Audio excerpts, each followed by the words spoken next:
ईद उल अजहा यानी बकरीद इस्लाम के सबसे पवित्र त्योहारों में से एक मानी जाती है। बता दें कि इस्लाम में साल भर में 2 ईद मनाई जाती हैं। एक को मीठी ईद कहा जाता है और दूसरी को बकरीद के नाम से जाना जाता है। ईद अपना कर्तव्य निभाने का और अल्लाह पर विश्वास बनाए रखने का त्योहार है। बकरीद के मौके पर बकरे की कुर्बानी दी जाती है। इस्लामिक कैलेंडर के मुताबिक इसे आखिरी महीने के 10वें दिन मनाया जाता है।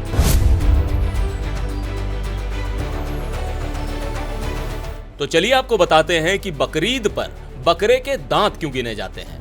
ऐसा इसलिए क्योंकि माना जाता है कि केवल 1 साल के बकरे की ही कुर्बानी दी जानी चाहिए। इस वजह से यदि किसी बकरे के 2, 4 या फिर 6 दांत होते हैं तो ही उनकी कुर्बानी दी जाती है, नहीं नवजात और न ही बुजुर्ग बकरे की कुर्बानी दी जाती है।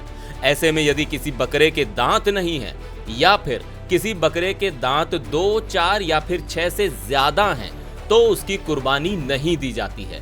इतना ही नहीं, बकरे के शरीर में अगर किसी भी तरह की कमी है, मसलन चोट लगी हो, कान कटा हो या दांत टूटा हो या कोई अंग भंग हो, तो भी बकरे की कुर्बानी नहीं दी जाती।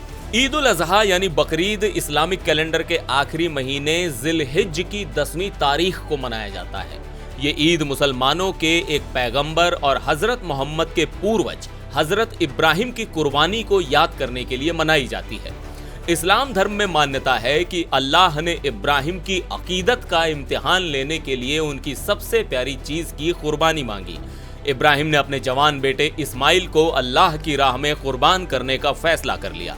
हालांकि जैसे ही उन्होंने इसके लिए अपनी तलवार उठाई, वैसे ही उनके बेटे की जगह एक दुम्बा आ गया और उनके बेटे की जान बच गई। इसी कहानी के आधार पर हर साल बकरीद के मौके पर जानवर की कुर्बानी दी जाती है। ईद उल अजहा यानी बकरीद हजरत इब्राहिम की कुर्बानी की याद में ही मनाई जाती है।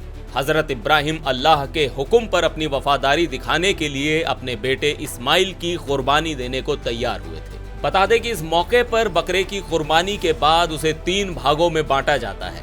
एक भाग गरीबों को, दूसरा दोस्तों और रिश्तेदारों को और बचा हुआ भाग परिवार खाता है। एनडीटीवी ऑनलाइन की रिपोर्ट।